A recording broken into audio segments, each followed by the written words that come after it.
Studio Ghibli is one of the most popular animation studios in the world, having been analyzed, imitated, and praised by countless people. Ever since their first film in 1984 to their latest, released in 2023, the studio has found success in Japan and all over the world. When watching one of their movies with the full and lively backgrounds, you feel an assuredness on the quality of the film. In this video, Kazuo Oga, the art director for Miyazaki's latest film, walks through the careful process of painting a background by hand, including the process of blending colors and adding individual blades of grass.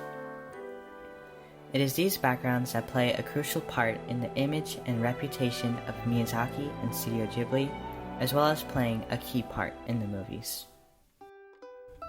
One of the most important reasons why Studio Ghibli's backgrounds are so effective is their consistency across movies, spanning decades of cinema. The backgrounds are rarely flat, instead consisting of mountains, valleys, vegetation, even buildings. Nausicaa of the Valley of the Wind is set, as the name suggests, in a valley where the people prosper, whereas Pejite is depicted as a desolate landscape. The backdrop of My Neighbor Totoro is a massive, towering tree which overlooks Satsuki's house and is home to Totoro.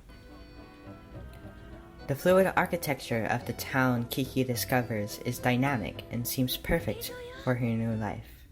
This is contrasted with the first town she sees while searching, one that is not situated near the ocean and instead on plain land. Such a town is paired with a pretentious witch who inhabits it. Another consistency is the flowing of the grass, like here in these fields from My Neighbor Totoro.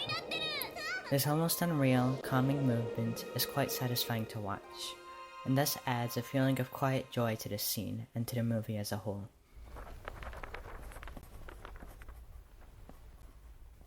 Now watch the grass from this scene in Spirited Away.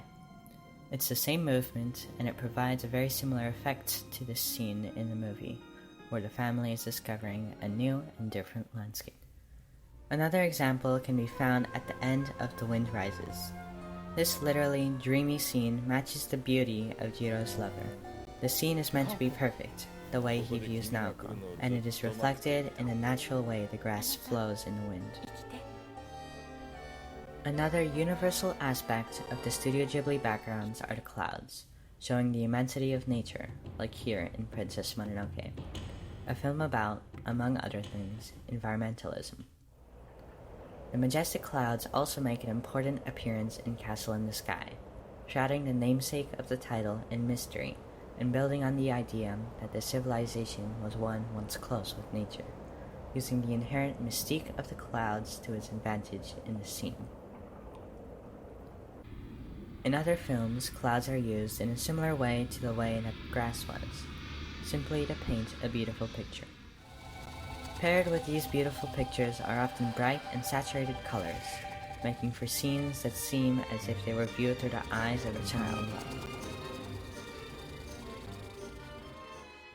which makes for all the more heartache when these colors glow.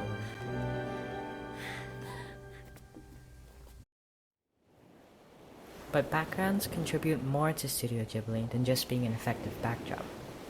They are an essential part of building the story as well. Frequently set in fantastical worlds, the backgrounds slowly and naturally introduce us to alien concepts. This method of showing rather than telling about these new worlds makes them feel organic, and often facilitates the human message that these films communicate. For example, here, in the opening of Nausicaa of the Valley of the Wind, we are left to make our own assumptions before this world is eventually explained to us. Once it is, the realization that this planet which we originally thought to be alien is in fact the future of our own, the pacifist and environmentalist message hits us. Similarly, we are left in the dark with Chihiro when the sun sets on an abandoned theme park. By showing us these scenes before explaining them to us, Miyazaki forces us to put thought into these worlds, instead of having everything provided on a silver platter.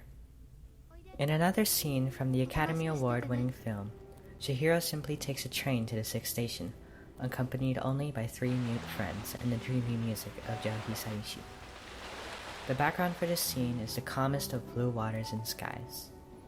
This plain background really builds the mood of this scene, one which has been praised an example of Ma, according to Miyazaki.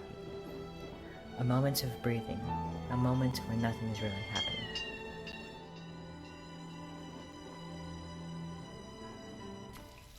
Another scene that exemplifies this is one from My Neighbor Totoro, where the background quickly fades into darkness and the only movement is that of the rain.